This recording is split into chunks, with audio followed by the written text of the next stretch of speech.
Joining the morning meeting, Congressman Paul, Republican from Texas and a member of the House Financial Services Committee.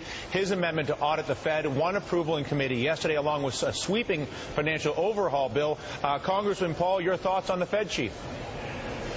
Well, I'm glad they're talking about the Federal Reserve Chairman and whether or not he deserves reappointment.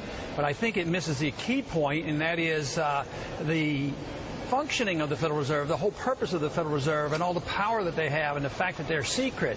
Bernanke is guilty of participating in this, and I think it's very important that the more debate and the more they draw attention to the Federal Reserve, the better. But the problem is much bigger than Bernanke himself. Elaborate briefly as to what that problem is and how the consequences, the sickness of that problem is manifesting itself in America today and risks it poses for the future. Well, we have no restraint on monetary authorities, and they do it in secret. So the last restraint on creating new money was eliminated in 1971. So they've had free license to create easy money, easy credit, and creating the bubbles and paper them over. But right now, they're in the midst of a big crisis that they have caused. So it is the fact that they can manipulate the economy by artificially low interest rates with increasing credit, which creates the bubble. So it does encourage these fancy derivatives and all these problems that you have in housing bubbles, but those are the symptoms, and regulations won't solve that. So more regulations prior to the bust might have helped a little bit, but that wasn't the solution. It was curtailing the Federal Reserve's power to create money and credit out of thin air. That is the culprit, and it serves the interests of Congress because there's a lot of debt run up into Congress. All these deficits have to be monetized, so it's a collusion.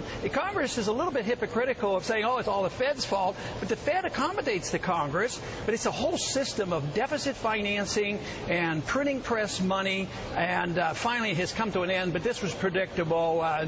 Nobody who has studied Austrian economics should be surprised of this happening. So as you go down the cascade from the incentive for the bankers to make money by printing money, who wouldn't do that given the opportunity, to the incentive for the politicians to take the free money and give away cheap housing loans, reduce the cost of food, reduce the cost of energy by using these insurance fraud that the banks came up with 10 years ago. That's a win for the politicians. So the banks win, the politicians win, and the vigilant press isn't there to do its job. I failed at CNBC and Bloomberg before in doing a better job, for instance, in being very critical on things like the swaps. And the vigilant voter is not there to throw people in Congress out for their failure to do this. And so absent a vigilant press and absent a vigilant voter, how do you compete with a system where everybody in control is incentivized to run up the bill, and everybody who's taking the bill is asleep at the switch, being the voters and the press? Well, it's an educational matter because everybody has accepted without question Keynesian economics that this was good, this was proper. It was good for the Fed to manage the economy with this control over the money supply, and deficits weren't bad, and it wasn't a problem. But now that has ended, and quite properly, the people are way ahead of the Congress and the Federal Reserve, and they're demanding information. The first step is to find out exactly what the Fed has been doing. Matter of fact, nothing has changed. I mean, keeping interest rates now less than 1% allows banks to borrow this money and then arbitrage it and invest in a treasury bill, and now Bank of America is making a lot of money again. No, the taxpayers, we've given them a great money machine. It's just that doesn't do anything for anybody else, Congressman. No, it's the same old story, though. You can't solve the problem by just more of the same problem. So until we look at the nature of money and the nature of the Federal Reserve, the first important step is to open up the books and find out exactly what they have done, who has benefited, and who has suffered as a consequence of Federal Reserve policy. Very quickly, Congressman Paul, isn't this ultimately a referendum on the U.S. government and whether the U.S. government actually works in the interest of America and its future, or those who are in control of the government?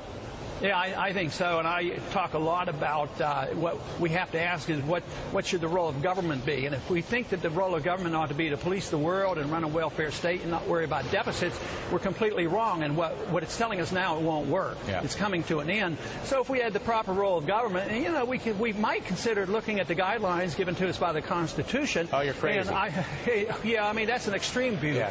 But then we would change our attitudes about what government should be doing, and we could correct this, but as long as we keep doing exactly the same and never giving up any of the perks and protecting the special interests and continuing our presence around the world, I mean, what are they doing? They don't have the money to expand the war, so, let's put a tax on business. Right. Put a tax on Wall Street. Why Wall Street is benefited, but just more taxes on capital can't possibly help tide us over with this foreign policy that we have. Which is why, but remember, you have that magic money printer back at the Federal Reserve, and they can keep it secret, so you don't have a problem.